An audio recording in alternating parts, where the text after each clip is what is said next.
I feel so tired of all these productivity hacks out there because no amount of productivity hacks seem to save me from this certain level of exhaustion. Whether it is waking up at 5 a.m., color coding my planner, getting a planner, journaling, or even getting a calendar to track all my daily to dos. And this is what I used to think self care had to come with a certain level of spectacle for it to feel real. But I realized having minor changes in my life that do not require any energy at all made huge differences than any of these planners, journals, or even apps could have. The first thing that helped me was keeping an everything fine outfit. For me, it is a black hoodie and my most comfortable pajamas. I put these on because they feel like a hug to me. On days where I feel I have to make numerous decisions in a day, I do not want to make another decision on what to wear. I already have my everything fine outfit available for me, and that is what I'm going to wear. For you, it may look like a sweatshirt set that you love. The one thing rule. This is going to be counterintuitive for all of you over planners out there, but hear me out. I am a ridiculous person when it comes to planning because I would plan my day down to the T, which means what time am I going to wake up, the things that I'm going to do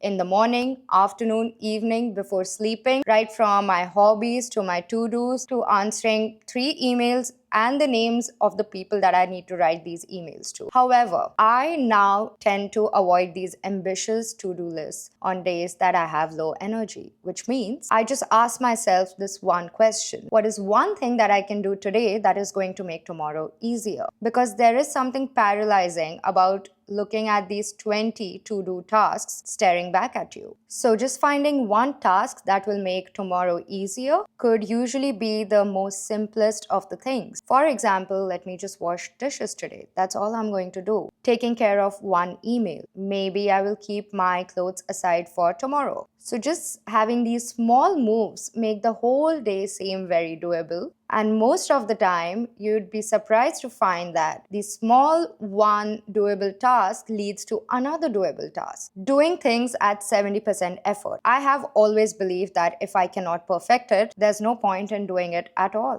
If I don't have the time to cook a perfect meal today, why bother cooking at all? Let me just order something in. If I cannot do a 10-step skincare routine, why should I even bother washing my face today? However, perfection is exhausting and nothing ever seems to get done when you're trying to do it perfectly. So now I let myself do things at 70% effort. You just do it, end the task, and get on with your day. For example, I'll just wipe off the counter in the kitchen without deep cleaning the entire kitchen. Go for a 10-minute walk instead of a long 1 hour workout. And I realized life still moves forward. You don't need to do everything at 100% with perfectionism all the time. This sounds ridiculous until you try it, which is drinking out of a wine glass for no reason. There's something about drinking your favorite beverage. It could be water, iced coffee, a juice in a wine glass. It makes life feel a little more romantic. I feel like I'm the main character of a movie and I'm having this beautiful moment all to myself. A little bit like Cameron Diaz in The Holiday. So I started doing this on days that I thought were a little dull. I'd just go to the kitchen, grab a wine glass, put some water in it, and sit on the couch drinking it. It made the day feel a little softer and a little more intentional. So try that. Building a background noise playlist. Music is great, but on days when you are overwhelmed, even music can feel too much. So I put together a playlist that I like to play in the background no matter what I'm doing. It fills the space up, but it does not demand my attention and it does not overwhelm my mind. My personal favorites are a distant chatter of a cafe, a jazz record playing in another room of my apartment, especially Japanese jazz is something I've really gotten into in the past year. The sound of rain on a window, there's something about it that makes it feel so cozy. These kind of background noise playlists can make you feel warmer and your home would feel a little more lived in. You're in the middle of a beautiful, peaceful movie. Replacing self-care with self-comfort. Because the problem with self-care is that it's too demanding and it feels like a lot of work. And for some reason, with the amount of routines that we consume every single day, self-care feels like another to-do list. Sometimes that means taking a long bath. And sometimes it may just mean putting on an oversized, cozy sweater, sitting on the floor,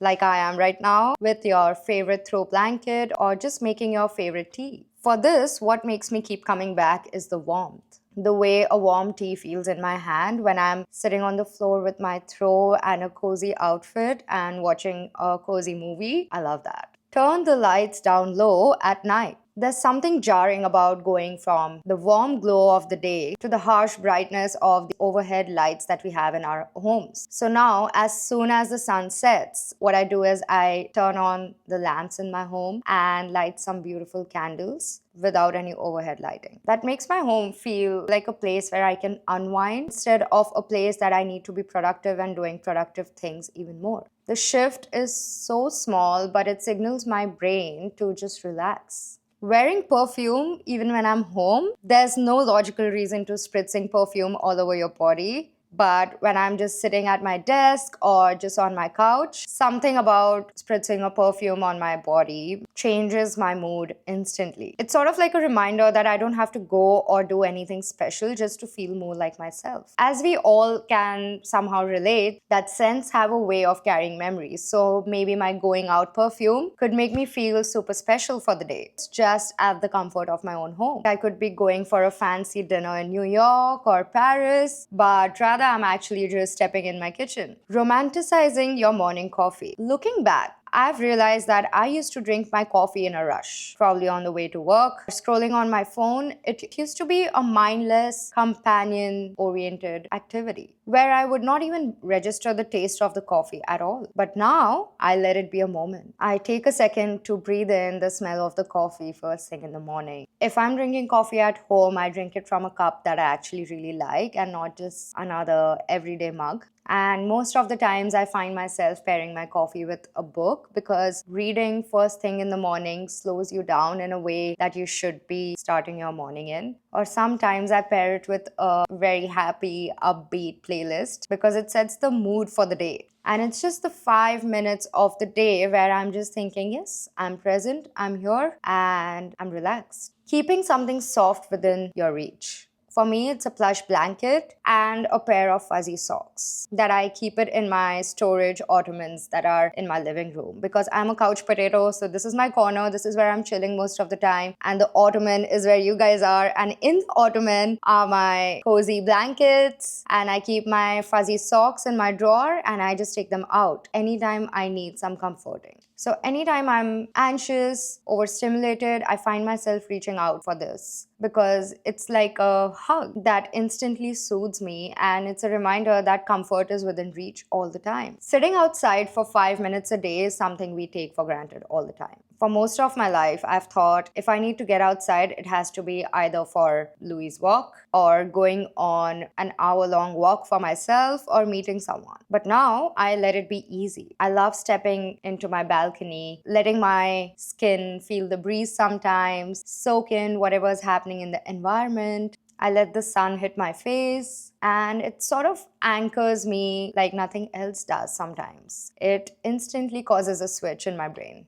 Letting myself be bad at hobbies is a big one. I carried the idea for years about feeling guilty around hobbies. If I wasn't good at them, painting, dancing, singing, if it wasn't perfect, I felt like I was wasting my time. But now I let myself do things just for the sake of doing them. I'm a terrible singer, but I have started singing a lot. I doodle a lot because I'm a person who loves writing. I go longhand. If you see me anywhere, I always have my physical book with me with a red pen. So I would go around writing thoughts, writing poems, doodling alongside those poems. And the most refreshing thing about this is that none of this is for an outcome. And that's exactly why it feels so freeing. And the last thing is ending the day with a low effort joy. Not everything has to be productive. Some nights I watch a show that I've seen 100 times. Schitt's Creek, Gilmore Girls, Friends, Office, Modern Family. And some nights I find myself just scrolling on Pinterest and romanticizing certain aesthetics. I personally love anything vintage. So that could be 80s fashion. Recently, I've been looking into 50s fashion. Sometimes it's home interior design. I love interior design. It's like my part-time hobby. just to read anything about homes, AD. I'm watching videos, reading articles. Some nights I let myself listen to an old